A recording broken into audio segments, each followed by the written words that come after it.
স্বাগতম সুপ্রিয় শিক্ষার্থীবৃন্দ, তোমাদের জন্য খুব সুন্দর একটা টপিকস নিয়ে আসছে। আজকের টপিকসটা হচ্ছে দিনলিপি লেখার নিয়ম। বিশেষ করে তোমরা যারা উচ্চ মাধ্যমিক অর্থাৎ এইচএসসি পরীক্ষার্থী বা এইচএসসিতে পড়তেছো তাদের জন্য একটা দিনলিপি দিয়ে সমস্ত দিনলিপি লেখার নিয়ম। যেমন সাধারণত এখন কিন্তু তোমাকে যদি আমি 5টি দিনলিপি মুখস্থ করতে বলি তুমি কিন্তু পারবে না, কারণ এখন মুখস্থ করার দিন শেষ, এখন হচ্ছে বোঝার দিন শুরু। একটা দিয়ে কিভাবে সমস্ত লেখা যায় শুরু করি। দেখো, প্রথমে বলছে যে দিনলিপির পৃষ্ঠার একেবারে উপরে ডান বা বাম পাশে তারিখ বা বারের নাম লিখতে হয়। 1 থেকে আমাদের 10 পর্যন্ত রুল আছে, তোমরা একটু দেখে নিও। আমি সহজে বলতে চাচ্ছি যে দিনলিপি হচ্ছে সারাদিনের ঘটনা। তুমি সারাদিন কি করেছো সেটাই শুধু দিনলিপিতে তুলে ধরতে হবে। যেমন তারিখটা সবার জন্য ফিক্সড। এখন এই তারিখটা তুমি তোমার অনুযায়ী অর্থাৎ প্রশ্ন অনুযায়ী দিবে। সময় রাত 10টা, 9টা, 11টা, যেটা দাও এটা কোনো বিষয় না। ঘিওর মানিকগঞ্জ, এখানে তুমি তোমার স্থানটা দিবে। এখন মূল কথা হচ্ছে একেবারে সহজে বোঝার চেষ্টা করো। সে বৈশাখী মেলা হোক, গুরুত্বপূর্ণ স্থান ভ্রমণ হোক, বন্ধুর কাছে হোক, অথবা কলেজের প্রথম দিন হোক, অর্থাৎ তুমি ওই দিনে কি কি করেছো সেই সারা দিনের ঘটনাবলীটাই হচ্ছে দিনলিপি। অর্থাৎ তোমার এটা মুখস্থ করা তো দূরে থাক, তুমি জাস্ট একটু বুঝলেই সম্পূর্ণটা লিখে দিয়ে আসতে পারবে। বৈশাখী মেলা আমাকে খুব কাছে টানে, এর মধ্যে আমি যেন শিকড়ের সন্ধান পাই। আবহমান বাঙালি ঐতিহ্যের প্রকাশ ঘটে মেলার মধ্য দিয়ে। তুমি তোমার মতো লিখতে পারো। তুমি আরও লিখতে পারো যে বৈশাখী মেলা বাঙালির প্রাণের একটা মেলা। ক্লিয়ার?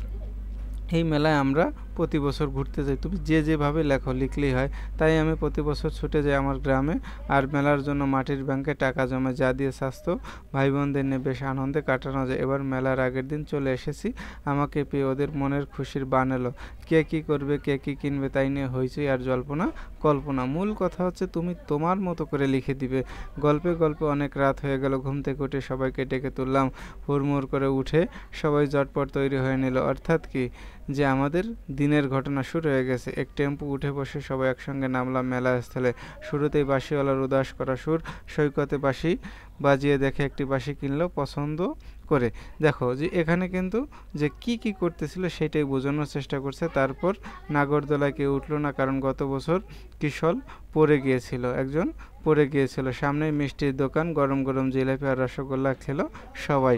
তুমি এখানে আরও কিছু দিতে পারো। আমি সেখানে গিয়েছিলাম, অনেক কিছু দেখেছি, আমরা 5 জন ওখানে গিয়েছিলাম। মানে মনের মাধুরী মিশে তোমাকে লিখতে হবে। শুধু যে এই বৈশাখী মেলা তা না, যা আসুক, তোমার কলেজের প্রথম দিন হোক, 21শে ফেব্রুয়ারি হোক, স্বাধীনতা দিবস হোক, বিজয় দিবস, যাই আসুক সবগুলো তুমি কি করবে, এই নিজের মতো করে লিখবে।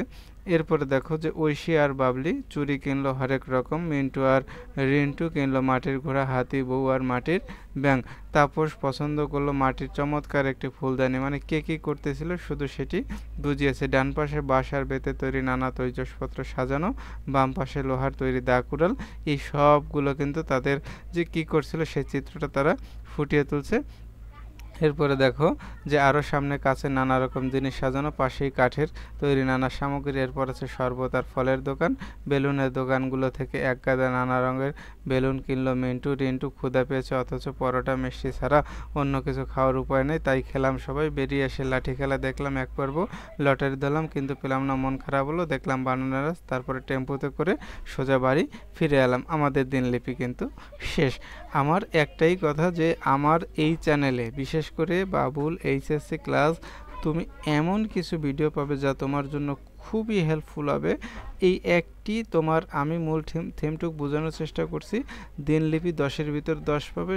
শুধু যা করবা সেইটুকু কি করবা, ওই দিনলিপিতে তুমি তুলে ধরবা। ওকে, সবাইকে অসংখ্য ধন্যবাদ সাথে থাকার জন্য।